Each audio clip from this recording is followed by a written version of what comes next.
A figura abaixo representa um ponto material percorrendo uma curva no plano horizontal. Dada a figura, determine o raio da curvatura, sabendo-se que g é igual a 10 metros por segundo ao quadrado, μ, coeficiente de atrito, é igual a 0,5 e que a velocidade é igual a 20 metros por segundo. Tá? Com isso, ele quer saber o raio da curvatura. Vamos aqui no quadro? Vamos fazer aqui passo a passo e você então vai perceber como a resolução disso é bastante simples se você domina certos conceitos. Então, este é o nosso caso 1.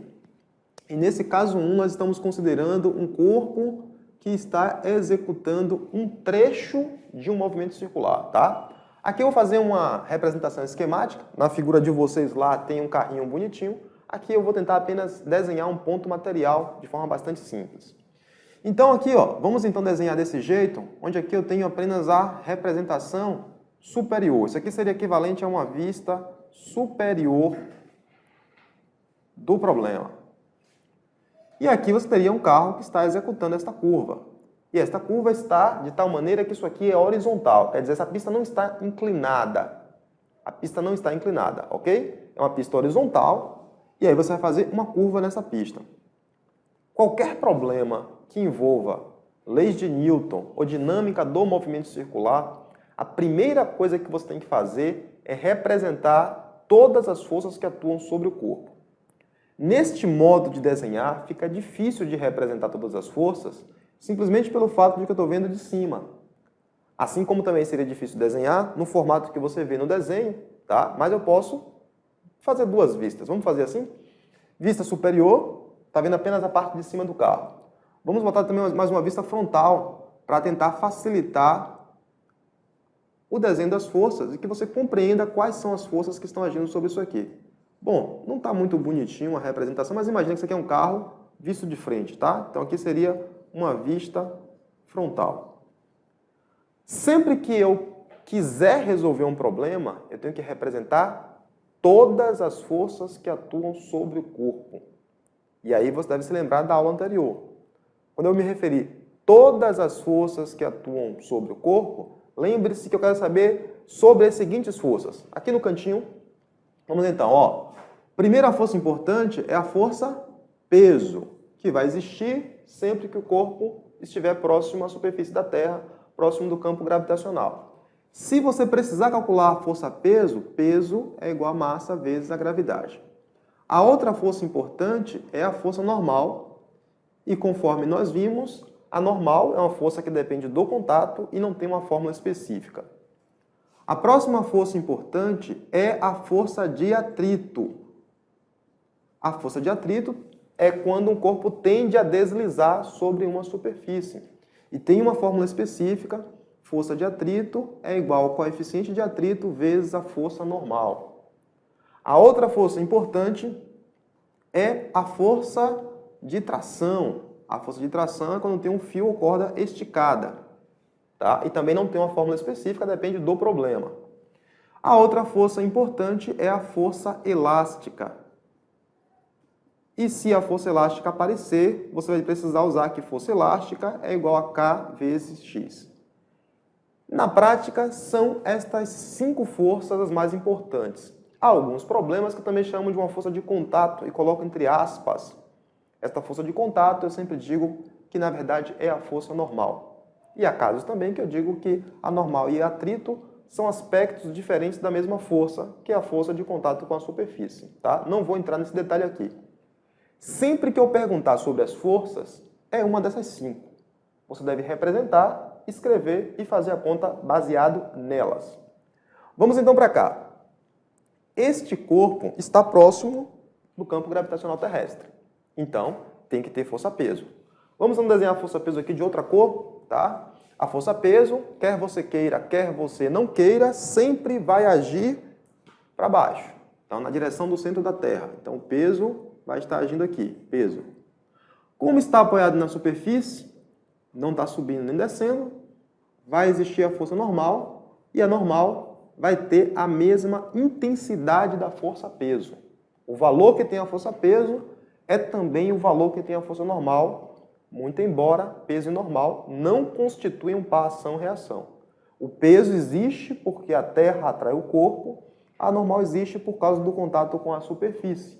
Existem por razões diferentes, são forças de naturezas diferentes. Então, peso e normal existe. Só que peso e normal, se só existisse elas duas, não seria suficiente para provocar este movimento circular. Nesta visão frontal, eu escrevo normal e peso. Aqui fica difícil escrever, porque o peso estaria entrando no plano do quadro e a normal estaria saindo do plano do quadro.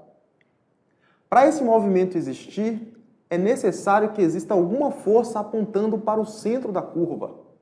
E esta força, vamos procurar na nossa lista. Ó. Já representei o peso, já representei a normal. Agora eu tenho como opções atrito, tração, elástica.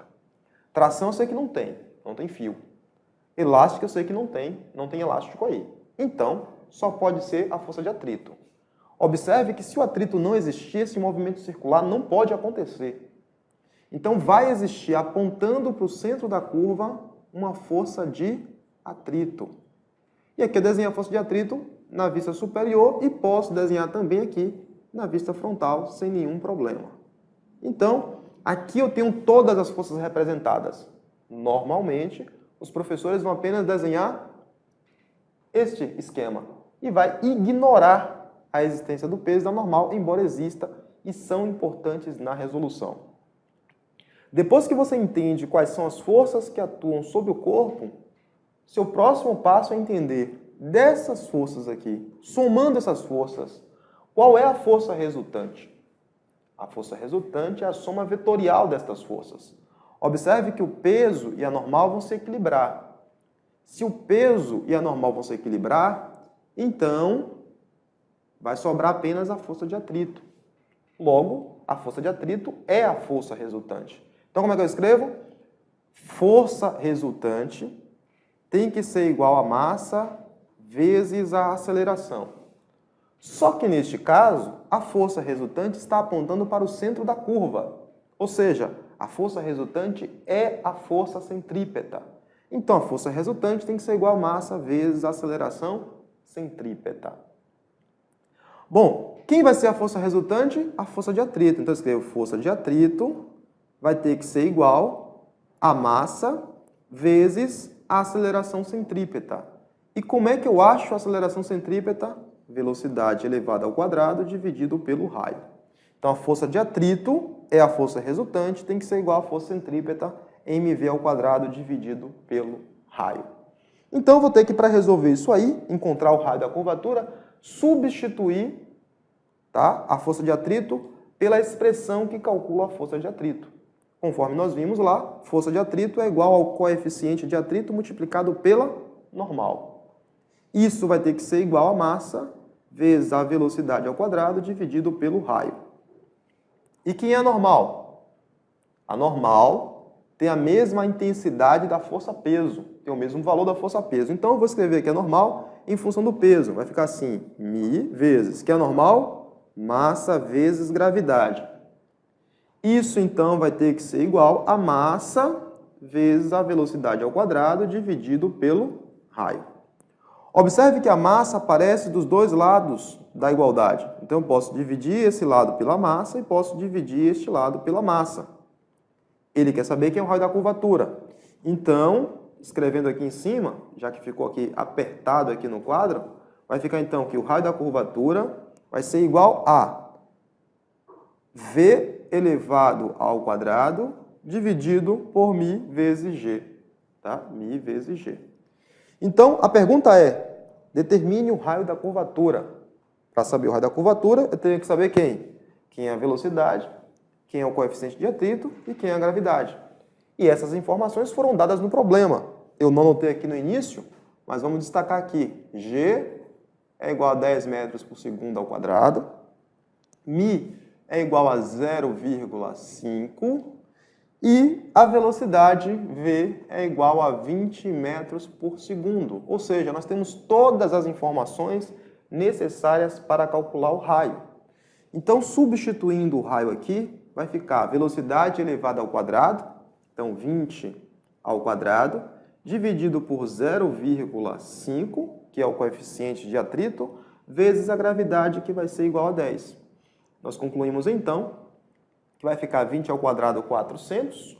400 dividido por 0,5 vezes 10, 5.